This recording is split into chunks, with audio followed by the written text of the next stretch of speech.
Nissa, Vastwood Seer versus Thalia, Garden of Thraben. Hopefully we can get our ramp going before Thalia becomes too much of a thorn in our side. We'll keep that, we're on the draw. And I think it's just a turn 1 Dryad Arbor for us. So we'll go into the forest, and I think I have Dryad Arbor in the deck. We'll soon find out. Otherwise it's a completely wasted Green Sun Zenith.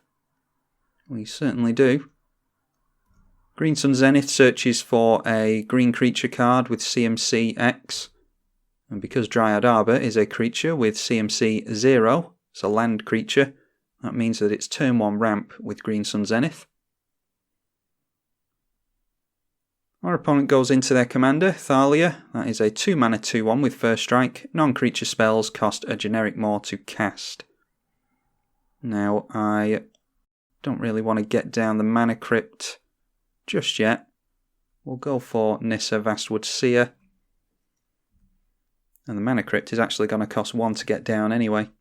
We'll just search our library for a forest, because that's what Nissa allows us to do when we have her enter the battlefield. Then whenever a land enters under your control, if you have 7 or more lands, then flip her into a Planeswalker. 3 loyalty Planeswalker, -2 gives you a 4/4 legendary elemental. The +1, reveal the top card of your library. If it's a land, put it into play, otherwise put it into your hand. And then the -7, untap up to 6 target lands. They become 6/6 elemental creatures. I have never used that ability. I always fluctuate between the top 2 effects on that commander. On that Planeswalker even. A Consul's Lieutenant coming down. That's a 2/1 soldier with first strike and renown. Whenever it attacks, if it's renown, other attacking creatures get +1/+1 until the end of the turn. So this might be, never seen this card played before, this might be human soldiers. Yeah, Thalia is a human soldier, so that might be the case. Let's go for Gaia's Cradle. And then we can go 1 mana into Mana Crypt. And then Harrow is going to cost 4. And then we can go into Solemn Simulacrum. So that gets a lot of stuff done this turn. Harrow is sack a land and put 2 basics into play from your library. They come in untapped. So we can go into Solemn and get towards that 7th land as quickly as possible. How many is that now? 4, 5, 6, and then 7 will be next turn. We don't mind blocking the Consul's Lieutenant with our Solemn Simulacrum to keep that renowned off it. And I haven't looked at this either. This is white and tap. A soldier gets +1/+1 until the end of the turn. That's Daru Encampment. So that definitely points towards Soldier Tribal. Depending on what we draw next turn, it might be worth just going in for a Genesis Wave. We'll get a draw from our commander. Okay, there's a Lord that will no doubt come down as a soldier. Enters as a soldier, and it gives other creatures of the chosen type +1/+1. Let's take another 3 commander damage. And then we'll block with Solemn. That's another piece of card draw for us. Definitely say yes to that. We just get into another land, unfortunately. Gets it off the top at least. And then an Elite Vanguard. And if we don't draw anything, it might just be worth going for a Genesis Wave. Okay, that's another chump blocker. And a little bit more card draw. Let's go for the Yavimaya Elder. And then Nykthos will tap for 3 mana. If we go for it now. So let's go like that. Then Nissa will flip. And we can either put a creature out, or we can do something else. Let's throw out a creature, and we can go for a little Genesis Wave here, I think. It's only 4 into Genesis Wave, but it'll hopefully get us, well, that's just a bunch of lands. Well, we're ramping at least, and we're also getting lands out of our library. The more lands we play, The more lands we play, the less likely we are to draw into them. And we can at least sack the Avimaya Elder in response now. That's 2 mana and it will draw us a card, and it will take 2 more basics out of our library. So hopefully we'll stop drawing into them.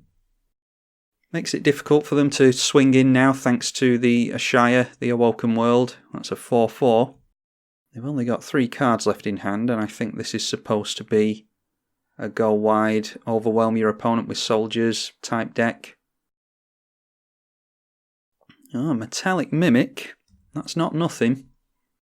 That means that all our opponent's soldiers will enter with a plus counter on it. And it itself counts as a soldier as well. And then another Lord, that gives everything +1 to its power. Now they can choose to go wide here, but we will trade with something. Well, actually, these two have first strike. So Nissa's probably going down here, but if I've said it once, I've said it a million times.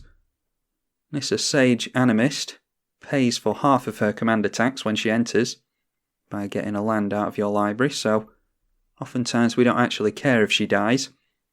And she also gives us a means of flipping her over, because if we don't have a land in hand, then we certainly will once she has entered the battlefield, and then we'll be able to just play that and flip her into a Planeswalker again straight away.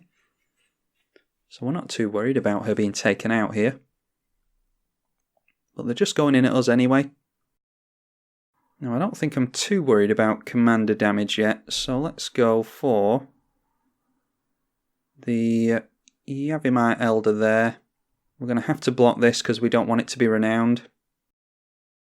And then we'll sack the Yavimaya Elder in response.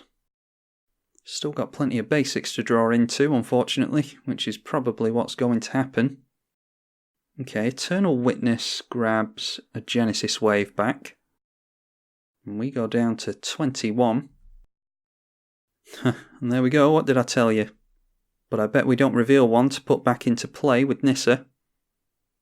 Oh no, we do. Apparently we just have basics in the deck. You did just see the deck, so that proves to you that that's not the case. How about we just wasteland the Temple of the False God? And that is target creature +1/+1. I don't think that's going to be relevant, so we will just blow up the temple. That takes them from 6 to 4 mana. And then we are going to have to go for the E-Witness. And then it's Genesis Wave, and we can actually put quite a lot of mana into that now. No, and our opponent scoops there. That's unfortunate that they would just scoop at that. How much mana were we going to put into that? I make that out at 9 mana into X, I think it is, if we tap out. So 1, 2, 3, 4, 5, 6, 7, 8, and 9. Yeah, we had a few things going on there. We had both Lignify and Song of the Dryad, so we could have gotten rid of a couple of Lords maybe, or Thalia and a Lord, and then Terastodon. Maybe just give ourselves a bunch of elephants there. And then there was Garrick's Pack Leader, that would have drawn us another card once the Terastodon entered. But the client's crashed, so it's not going to show us what that card would have been.